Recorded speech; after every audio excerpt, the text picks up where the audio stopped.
Hello friends, you are watching Mr. Professor YouTube channel. This is our video lecture number 15 of mathematical logic and we are solving previous year questions. तर आज आपण इथे जे questions घेणार आहोत त्यातला जो आपला फर्स्ट क्वेश्चन आहे तो महाराष्ट्र सीईटी 2022 मध्ये विचारण्यात आलेला होता.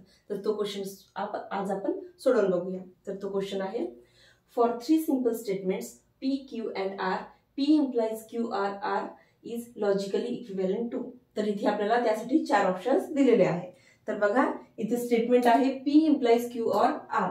तर ही स्टेटमेंट दिलेल्या ऑप्शन मधल्या कोणत्या स्टेटमेंटशी इक्विव्हॅलंट आहे हे आपल्याला फाइंड आउट करायचं आहे. तर ते आपण फाइंड आउट करू शकतो बाय ट्रूथ टेबलने.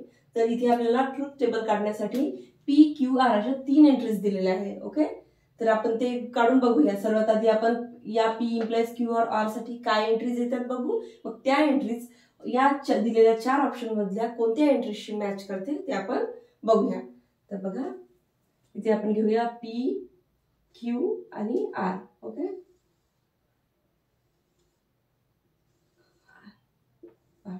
इथे तीन आहे टर्म्स, त्याच्यामुळे आपल्याला इथे घ्यावं लागेल T T F F.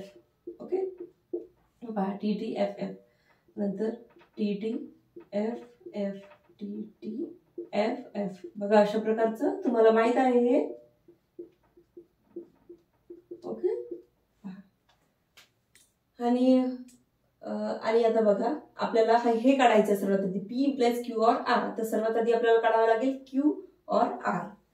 Okay, Q R or काढावं लागेल. त्यानंतर आपल्याला मिळेल P implies Q or R. Okay,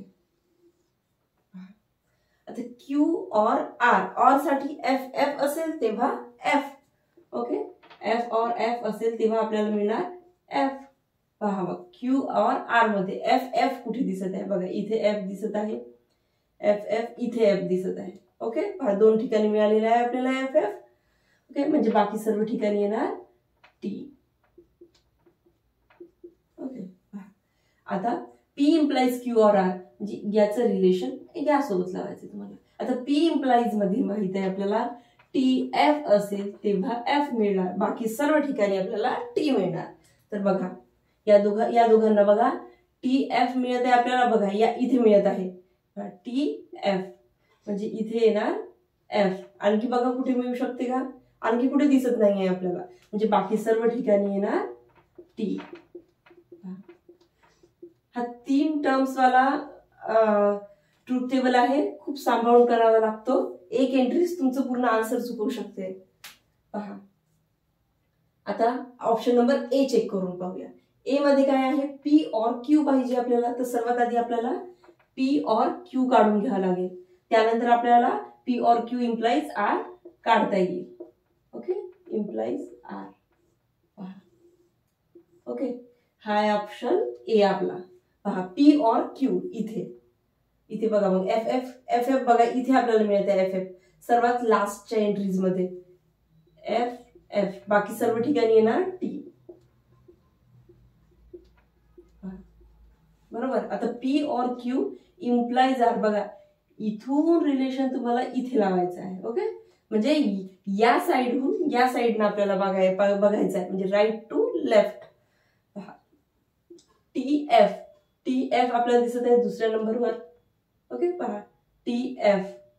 okay, आणखी T F आपल्याला दिसत आहे चौथ्या नंबरवर. ओके, आणखी इथे F. बस एवढ्या ठिकाणी दिसत आहे आपल्याला. पहा मग एंट्रीज आपल्याला इक्विव्हॅलंट मिळालेली आहे की बघूया.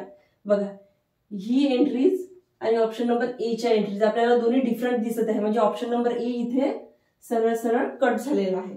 ओके, आता यानंतर आपण ऑप्शन नंबर सी चेक करून बघूया. ओके, पहा ऑप्शन नंबर सी मध्ये आहे P implies Q. बघा सर्वात आधी आपल्याला P implies Q यासाठी काढावं लागेल ऑप्शन नंबर सी साठी. त्यानंतर P implies R. ओके, त्यानंतर P implies R काढायचं आहे. पहा, आणि त्यानंतर P implies Q आणि or P implies R चा आपल्याला रिलेशन काढायचं आहे लास्ट कॉलम मध्ये. हा आहे ऑप्शन नंबर सी आपला. ओके, बघा मग आधी P implies Q इथे, आता इथे TF दिसत आहे थर्ड नंबरवर जिथे F येणार. ओके, पुन्हा इथे दिसत आहे आपल्याला, बस बघा 2 ठिकाणी दिसत आहे आपल्याला P इम्प्लाइज Q मध्ये लावताना. ओके पहा TF आणि बाकी सर्व ठिकाणी येणार TT. Okay P implies Q आपल्याला मिळालेला आहे. आता आपल्याला पाहिजे P इम्प्लाइज R. आता या 2 कॉलमला फर्स्ट आणि थर्ड मध्ये बघा सेकंड वर दिसत आहे TF. ओके पहा P आणि R TF. फोर्थ वर दिसत आहे TF.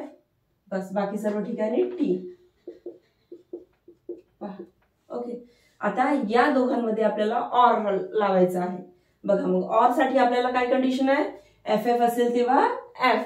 पहा मग FF आपल्याला एकाच ठिकाणी मिळत आहे, चौथ्या नंबरवर FF दिसत आहे आपल्याला, म्हणजे इथे येणार F. ओके बाकी सर्व ठिकाणी येणार T. ओके मिळाले आपल्याला ऑप्शन नंबर सी च्या एंट्रीज. आता ऑप्शन नंबर सी च्या एंट्रीज आणि आपलं हे आहे दिलेलं स्टेटमेंट, याच्या एंट्रीज सेम आहे का बघा. याच्या एंट्रीज आपल्याला या दोन्ही कॉलमच्या एंट्रीज या सेम दिसत आहे. बघा इथे फक्त एक F आहे, बाकी सर्व T आहे, म्हणजे option number C is the correct one. कुठे हा आला, option number C is the correct one. तुम्हाला जर वाटत असेल तर ऑप्शन नंबर बी आणि डी तुम्ही ट्रूथ टेबल व्हाया चेक करू शकता. ओके तर ऑप्शन नंबर सी आपल्याला करेक्ट मिळालेला आहे. यानंतर आपण आपला सेकंड क्वेश्चन बघूया. यानंतर आपला सेकंड क्वेश्चन. आपला सेकंड क्वेश्चन हा महाराष्ट्र CET 2024 मध्ये विचारण्यात आलेला होता. तर तो क्वेश्चन आहे the negation of contrapositive of the statement P implies negation Q and R is. पहा मग इथे आपल्याला एक स्टेटमेंट दिलेलं आहे, त्याचं आपल्याला निगेशन काढायचं आहे. बघा आतापर्यंत बहुतांश क्वेश्चन मध्ये आपल्याला निगेशन काढायला सांगितलेलं आहे, पण या क्वेश्चन मध्ये बघा निगेशन ऑफ कॉन्ट्रापॉझिटिव्ह काढायचं आहे. म्हणजे जी स्टेटमेंट दिलेली आहे त्या स्टेटमेंटचा आधी आपल्याला कॉन्ट्रापॉझिटिव्ह काढावा लागेल, नंतर त्या जी कॉन्ट्रापॉझिटिव्ह आपल्याला मिळेल त्याचं आपल्याला निगेशन काढायचं आहे. ओके सर्वात आधी जी दिलेली स्टेटमेंट आहे ती आपण लिहून घेऊया. आपली स्टेटमेंट आहे P implies negation Q and R. बघा हे आपल्याला दिलेलं आहे. तर सर्वात आधी आपल्याला काढायचं आहे कॉन्ट्रापॉझिटिव्ह. बघा मग यासाठी कॉन्ट्रापॉझिटिव्ह काढूया. आता कॉन्ट्रापॉझिटिव्ह आपल्याला माहित आहे कॉन्ट्रापॉझिटिव्ह म्हणजे काय. जर तुम्हाला दिलेलं असेल P इम्प्लाइज Q तर याचं कॉन्ट्रापॉझिटिव्ह येणार negation Q implies negation P. Okay हे आपल्याला माहित आहे. तर हे आपण इथे अप्लाय करूया. इथे काय येणार negation of negation Q and negation R. Okay implies negation P. हे आहे आपलं कॉन्ट्रापॉझिटिव्ह. याला थोडा आपण आणखी सॉल्व्ह करू शकतो. हा निगेशन आपण आतमध्ये घेऊन जाऊया, म्हणजे येणार Q सॉरी इथे निगेशन नाही आहे. ओके Q और निगेशन R आणि इथे येणार negation P as it is. तर हे आहे आपलं कॉन्ट्रापॉझिटिव्ह. पण आपल्याला काढायचं आहे निगेशन ऑफ कॉन्ट्रापॉझिटिव्ह, म्हणजे जी स्टेटमेंट आपल्याला मिळालेली आहे त्याचा आपण काढून घेऊया कॉन्ट्रापॉझिटिव्ह.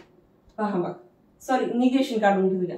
पहा तर याचं निगेशन काढण्यासाठी आपण याला साइन लावून घेऊया आधी. Q और negation R implies negation P. अशा प्रकारे. आता इथे आपल्याला इम्प्लाइज दिसत आहे. इम्प्लाइज साठीचं निगेशन आपल्याला माहित आहे P इम्प्लाइज Q जर असेल त्याचं निगेशन काय येत असते P अँड निगेशन Q. हे भरपूरशा प्रॉब्लेम मध्ये आपण यूज केलेलं आहे. ओके ही वाली स्टेटमेंट. तर ही आता इथे आपण अप्लाय करूया. बघा इथे P साठी आपल्याला ही टर्म दिलेली आहे. ओके पहा मग ते आपण इथे अप्लाय करूया. तर इथे मिळणार आपल्याला Q और negation R. Okay and negation Q म्हणत आहे. निगेशन Q म्हणजे निगेशन ऑफ निगेशन P. पहा P अँड निगेशन Q आहे. याला आपण P कन्सिडर केलेला आहे आणि याला आपण Q कन्सिडर केलेला आहे. पहा मग याला आपण थोडं सॉल्व्ह करूया. Q और negation R as it is राहणार अँड त्यानंतर निगेशन ऑफ निगेशन P येणार P. म्हणजे आपल्याला आपलं निगेशन म्हणजेच फायनल आन्सर आपल्याला मिळालेला आहे. आणि हे फायनल आन्सर आपल्याला दिसत आहे ऑप्शन नंबर बी मध्ये, म्हणजे option number B is the correct one. यानंतर आपण आपला लास्ट क्वेश्चन बघूया. यानंतर आपला लास्ट क्वेश्चन. आपला लास्ट क्वेश्चन सुद्धा महाराष्ट्र CET 2024 मध्ये विचारण्यात आलेला होता. तर तो क्वेश्चन आहे negation of the statement horses have wings if and only if crows have tails is. बघा तर इथे एक आपल्याला स्टेटमेंट दिलेलं आहे. त्या स्टेटमेंटचं आपल्याला इथे निगेशन काढायला सांगितलेलं आहे. ओके आधी जे स्टेटमेंट दिलेलं आहे त्या स्टेटमेंटचं आपण पी आणि क्यू मध्ये त्याला आपण डिस्ट्रीब्यूट करून घेऊया. पहा पी साठी काय येणार बघा, इथे दिलेलं आहे हॉर्सेस हॅव विंग्स, म्हणजे हे राहणार आपलं पी सेंटेन्स, म्हणजे P be the horses have wings. Okay, आपलं पी. त्याच प्रकारे आपण क्यू काढून घेऊया. तर क्यू काय असणार, crows have tails. Okay, crows have tails, म्हणजे पी आणि क्यू आपल्याला अशा प्रकारे मिळालेला आहे.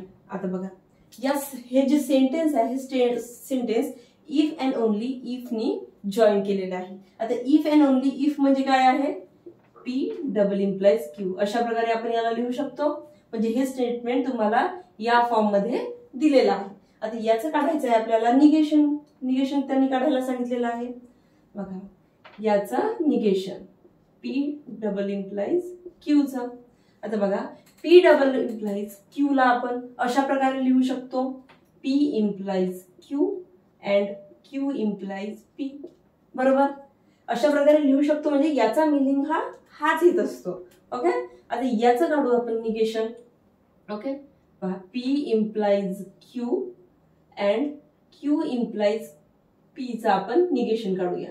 ओके, आता पी इम्प्लाइज क्यू चं निगेशन आपण आधीच्याच प्रॉब्लेम मध्ये बघितलेलं आहे. ते होतं पी इम्प्लाइज क्यू चं निगेशन आहे पी अँड निगेशन क्यू. बघा ते आपण इथे अप्लाय करूया. तर आपल्याला काय मिळणार, पी अँड निगेशन क्यू अँडचं ऑर होणार, पुढे मिळणार क्यू अँड निगेशन पी. अशा प्रकारे आपल्याला याचं निगेशन मिळणार पी डबल इम्प्लाइज क्यूचं. ओके, आता हे तर राहिलं आपलं सिम्बॉलिक स्टेटमेंट आहे. याला आपल्याला अशा प्रकारे जे आपल्याला पी आणि क्यू सेंटेन्स दिलेले आहे त्या सेंटेन्स मध्ये आपल्याला कन्वर्ट करावं लागेल. तर बघा पी साठी काय आहे, हॉर्सेस हॅव विंग्स. इथे लिहावं लागेल हॉर्सेस हॅव विंग्स. त्यानंतर दिलेलं आहे अँड, इथे आपण अँड लिहूया. त्यानंतर निगेशन क्यू, म्हणजे या स्टेटमेंटला आपल्याला निगेटिव्ह करावं लागेल. क्रोज हॅव टेल्स ला आपल्याला करावं लागेल crows do not have tails. Okay, इथे काय दिलेलं आहे क्रोज. बरोबर, crows do not have tails. Okay, त्यानंतर ऑर. ओके, त्यानंतर क्यू दिलेला आहे. क्यू ऍज इट इज लिहावं लागेल क्रोज हॅव टेल्स. ओके, त्यानंतर पुन्हा अँड, त्यानंतर negation P horses do not have wings. अशा प्रकारचं सेंटेन्स आपलं आलं पाहिजे आन्सर मध्ये. हे आहे निगेशन. बघा तर हे आपल्याला दिसत आहे ऑप्शन नंबर. बघा इथे तर इफ अँड ओनली इफ दिलेला आहे, म्हणजे ऑप्शन नंबर बी तर नाहीच आहे. आणि इथे जे दिलेलं आहे आपल्याला, इथे आपला पहिला जो पी होता तो हॉर्सेस हॅव विंग्स म्हणजे पॉझिटिव्ह आहे. इथे निगेटिव्ह डू नॉट हॅव आहे, म्हणजे ऑप्शन नंबर सी सुद्धा रॉंग इथे झालेला आहे. आणि हे तर शॉर्ट आहे, आपला क्लॉज जरा जास्तच लांब लचक आलेला आहे, म्हणजे ऑप्शन नंबर ए चेक करूया आपण. बघा ऑप्शन नंबर ए मध्ये दिलेला आहे horses have wings but crows do not have tails. Crows do not have tails or crows have tails but horses do not have wings. आता बघा हा जो बट आहे ना तो अँड मध्येच येत असतो. म्हणजे बघा, म्हणजे जर आपण इथे बट लिहिलं, या अँड ऐवजी जर आपण इथे बट लिहिलं तर आपलं सेंटेन्स हे ऍज इट इज आलेलं आहे. अँड आणि बट हे सेमच काम करत असते. ओके, पहा बघा, म्हणजे ऑप्शन नंबर ए आपलं करेक्ट आहे. Okay, option number A is the correct one. अशा प्रकारे तिन्ही क्वेश्चन आपण सॉल्व्ह केलेले आहे. तुम्ही राईट डाऊन करू शकता. Thank you for watching. See you in the next video.